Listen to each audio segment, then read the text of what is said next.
Hello friends, আজকে তোমাদের সামনে নিয়ে চলে এলাম সরষে ইলিশের একটা দারুণ সুস্বাদু রেসিপি। তো এরকম সুন্দর সুন্দর রেসিপি পেতে আমার চ্যানেলটাকে সাবস্ক্রাইব করে দাও। কমেন্টে জানাতে ভুলবে না এই রেসিপি তোমাদের কাছে কেমন লাগলো, আর একটা লাইক দিয়ে পাশে থেকো। তো তোমরা দেখে বুঝতেই পারছো সরষে ইলিশটা আমি পাতলাভাবে বানিয়েছি, কারণ সরষে অতিরিক্ত অনেকের ক্ষেত্রেই সহ্য হয় না, সেই জন্য সমস্যা হয়। তো সেই জন্য আমি পাতলাভাবে সরষে ইলিশটা বানিয়েছি। সেটা কিভাবে বানালাম সেটা তোমাদের সঙ্গে আজ শেয়ার করব।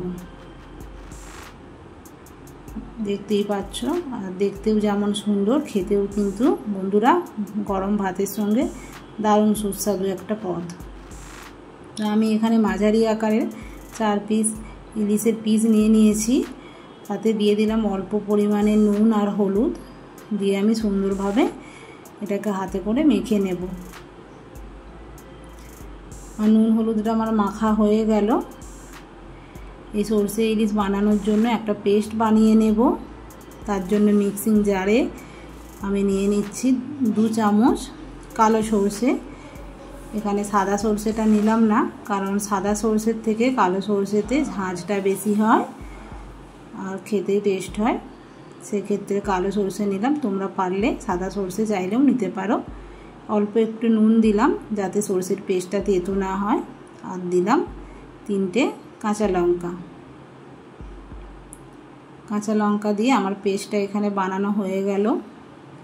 আমি এই পেস্টটাকে সরাসরি রান্না করব না, তো আমি এটাকে একটা ছাঁকনির সাহায্যে ছেঁকে নেব, কারণ সরষে খোসাটা আমাদের গ্যাস অম্বল সৃষ্টি করে, সেক্ষেত্রে আমি এখানে ছেঁকেই বানাচ্ছি।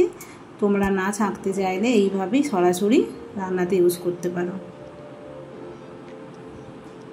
এইভাবে আমি ছেঁকে নিলাম।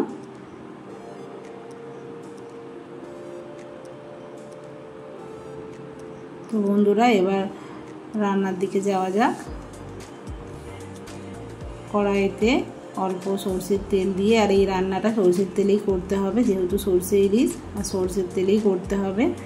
সরষের তেল দিয়ে মাছটাকে হালকা করে এপিট ওপিট একটু নাড়িয়ে অল্প করে ভাজা করব।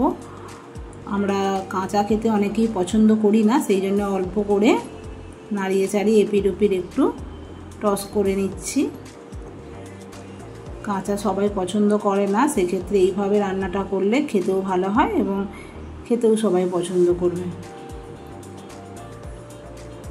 তোমার মাছটা অল্প অল্প ভেজে নিলাম, দেখে নিশ্চয়ই বুঝতে পারছো কড়াভাবে ভাজলাম না, হালকা খালি এদিক ওদিক নাড়িয়ে তুলে নিলাম। এবার এই তেলের মধ্যে আমি দিয়ে দেব ফোড়ন হিসেবে কালো জিরে ফোড়ন। কালো জিরে ফোড়নটা দিলে এই পাতলা ঝোলে বেশ সুন্দর লাগে। আর দিলাম 5টা ফাটিয়ে রাখা কাঁচা লঙ্কা। তেলের মধ্যেই কিন্তু দিয়ে দিচ্ছি বন্ধুরা অল্প হলুদ আর কাশ্মীরি রেড চিলি পাউডার, এতে রঙটা খুব সুন্দর আসবে। কাশ্মীরি রেড চিলি পাউডার তেলের মধ্যে আমরা যদি প্রথমে ভেজে নিই, কিন্তু গ্যাসের আঁচটাকে একদম কম রেখে ভাজতে হবে, নাহলে কালারটা নষ্ট হয়ে যাবে। হয়ে গেল ভাজা। এরপর সরষের আমরা পেস্টটা দিয়ে দিলাম। দিয়ে এর মধ্যে কিন্তু আর নাড়াচাড়া যাবে না, সঙ্গে সঙ্গে আর একটু জল মিক্সড করতে হবে। সরষেকে অতিরিক্ত নাড়াচাড়া করা যায় না। দিয়ে আমি একটু চাপা দিয়ে দিলাম। খুব সহজ পদ্ধতি সরষে ইলিশ, কোনো ঝামেলা নেই। 5 মিনিট ফুটে গেল। 5 মিনিট ফুটে যাওয়ার পর আমি এখানে নুনটা দিয়ে নিলাম। তোমরা এখানে নুনটা চেক করে নেবে। 5 মিনিট ফুটে যাওয়ার পর নুন দিয়ে দিলাম, তারপর মাছগুলো দিয়ে দিলাম। মাছগুলো দিয়ে আমি আরও 5 মিনিট হতে দেব। এইভাবে তোমরা বানাবে, দেখবে শরীরও ভালো থাকবে, গ্যাস অম্বল হবে না, অথচ সরষে ইলিশটা দারুণ সুস্বাদু হয়। আর শেষে আমি দিয়ে দিলাম এখানে 2 চামচ, চা চামচের মাপে 2 চামচ সরষের তেল। এটা ঝাঁঝটা, সরষে ইলিশের ঝাঁঝটা খুব সুন্দর হয়। দিয়ে অল্প একটু চাপা দিয়ে নেবে। ব্যাস রেডি হয়ে গেল আমাদের সরষে ইলিশ। খুবই শর্টকাটে, খুবই ইজি রান্না। তোমরা এইভাবে বানিয়ে খেও। পাতলাভাবে সরষের একটা রেসিপি। তো বন্ধুরা, আজকের মতো টাটা।